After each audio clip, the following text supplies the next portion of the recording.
unskilled men with no skill, none whatsoever, say somebody took their job. The only skill they know is to drink intelligence, in peace, and all of that nonsense, and want to pretend like they are revolutionary as it were. I don't want your vote if you behave like that. Take them away. If the MK wants it, give it to them. I don't want the votes that says to me, I must hate Africans for you to vote for me. I'll never do that.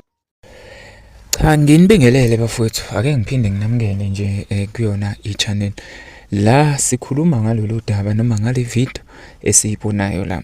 uMalema ukhuluma ngale ndaba imibhikisho eyenzakalayo la eNingizimu Afrika. Singekuphike ukuthi ke abantu abalidala imibhikisho abantu abangamaZulu uyabona.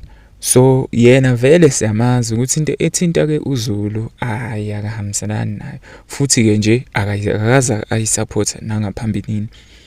Lokho sesikubone futhi ke kahle kahle umuntu wayesobheka iconzayo. Sikhumbule ukuthi ke ngalesikhathi abantu besathanda uZuma nangesikhathi sekhofi setiye nani waba umuntu okhomba ukuthi ayakanankinga noZuma.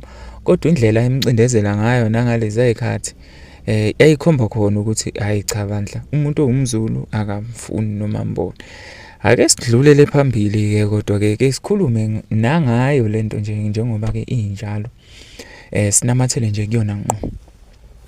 Ukhuluma la ubhekisa kakhulukazi kulaba abasuke beyivikela futhi beyinika amandla.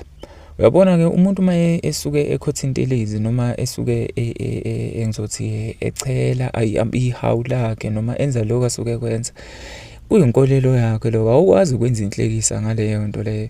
Akahlukile nomuntu vele owenza lento yena athi uyibophela ungizwe uyabo. Abantu balwela izwe labo yena ubhizi ulwisana nabantu abalwela izwe labo. Bangakanani abantu ngempela uma sikhuluma iqiniso abazohamba ke bephelelwe imisebenzi ngoba le misebenzi akhuluma ngayo kulezi kulama tuck shop kulezi izitodlwana ezikhona akuyona imisebenzi permanent leyo ngoba leyo misebenzi ayionwa abantu ngempela abazinze la eNingizimu Afrika. Owaziyo ke ukuthi ke ngikhuluma ngani mangikhuluma ngokuzinza uyozwa ukuthi ke ngikhuluma ngani ngoba vele lena ke njengoba ngikhuluma lesinto engisikhuluma asithinti nje abantu abaningi. Sikhuluma lento esikhulumayo ingoba silwisana nezimo ezithile esibhekene nazo futhi esingafisi ukuthi sibuye sibhekane nazo emva kokhetho. Abantu kabazi ukuthi benzani.